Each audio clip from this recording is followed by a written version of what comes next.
সাংবাদিক ইলিয়াস বৈষম্য বিরোধী এই ছাত্র আন্দোলন বলেন, জুলাই আগস্টের যে অভ্যুত্থান বলেন, এর পেছনের মূল একজন ক্রীড়ানক ব্যক্তি হচ্ছেন সাংবাদিক ইলিয়াস।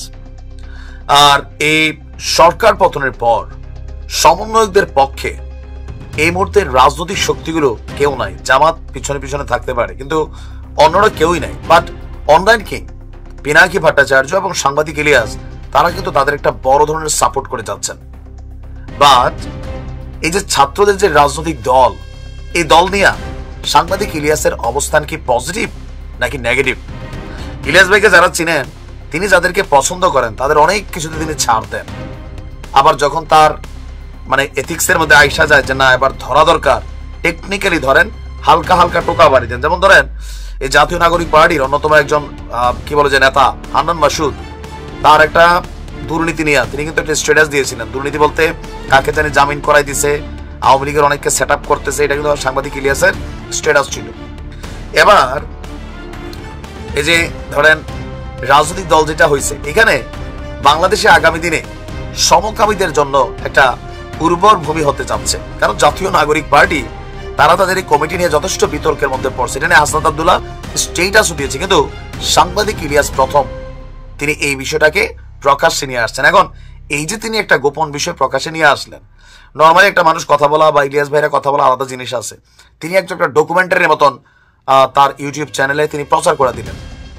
জাতীয় পার্টি যেটা হচ্ছে জাতীয় নাগরিক পার্টি, মোটামুটি সাংবাদিক ইলিয়াসের বাটে মনে পড়ে গেছে। ইভেন তিনি গতকালকে আহতদের নিয়ে একটা নতুন পার্টি নিয়ে এক ধরনের স্ট্যাটাস দিয়েছেন, যেগুলো একটু মিক্সিং কনসেন্ট্রেশন কিন্তু ক্রিয়েট করে। যাই হোক, আলোচনার পিছনে হচ্ছে LGBTQ, বুঝতেই পারছেন সমকামীদের একটা বড় সংগঠন এবং ওয়ার্ল্ড ওয়াইড একটা হিউজ ফান্ডিং করে সমকামিতার পক্ষে একটা জনমত তৈরির জন্য। নতুন রাজনৈতিক দলের কমিটিতে জায়গা পেয়েছেন মুমতাসির মামুন নামক একজন ব্যক্তি। তার বিরুদ্ধে আপনার এই LGBTQ-তে জড়িত থাকার অভিযোগ রয়েছে। পশ্চিমা এই LGBTQ সম্প্রদায় গে, লেসবিয়ান বা সমকামী এজেন্ডাগুলোকে বাস্তবায়নে রাজনৈতিকভাবে কাজ করেন, এবং কি এই ছেলেটাও কাজ করবেন এমন সন্দেহ পোষণ করছে অনেকেই। মুমতাসিরের মতন একজন বিতর্কিত ব্যক্তিকে নাগরিক পার্টির পদ দেওয়ায় বইছে সমালোচনার ঝড়। জনগণের চিন্তা কোনটা? বাংলাদেশের মতন মুসলিম দেশে সমকামিতাকে উস্কে দিতে এমন ব্যক্তিকে নাগরিক পার্টিতে জায়গা দেওয়া হয়েছে। ইভেন কেউ কেউ বলছেন এই যে ছাত্রদের এই যে বিশাল আয়োজনটা হইল, এই টাকা কোথায় পাইল? এরাই টাকা কোথায় পাচ্ছে? সাংবাদিক ইলিয়াস বলছেন যে এরা অনেক জায়গা থেকে ডোনেশন নিচ্ছে, আওয়ামী লীগের অনেক দুর্নীতিবাজদের কাছ থেকে। এইটা কিন্তু এক ধরনের চাঁদাবাজি। ডোনেশন হালাল হইতে দেখানো হয়, আর চাঁদাবাজিটা কি ভাই দেখেন এটা, হ্যাঁ নাইলে কিন্তু এখন এরা এটা হয়তো করে নাই, বাট ওই যে যারা দুর্নীতিবাজ আছে এদের কাঁধে ভর করার জন্য এই বিশাল আয়োজনের টাকা কই? এক একটা 3 দিন আগে কোন লেভেলে ছিল? এই যে ডিবি হারুনের অফিসে এদের ছবি দেখছিলেন, পোশাক আশাক দেখছিলেন, দেখে কি মনে হয়েছে? কোটিপতি ঘরের বাপের ছেলে? নো।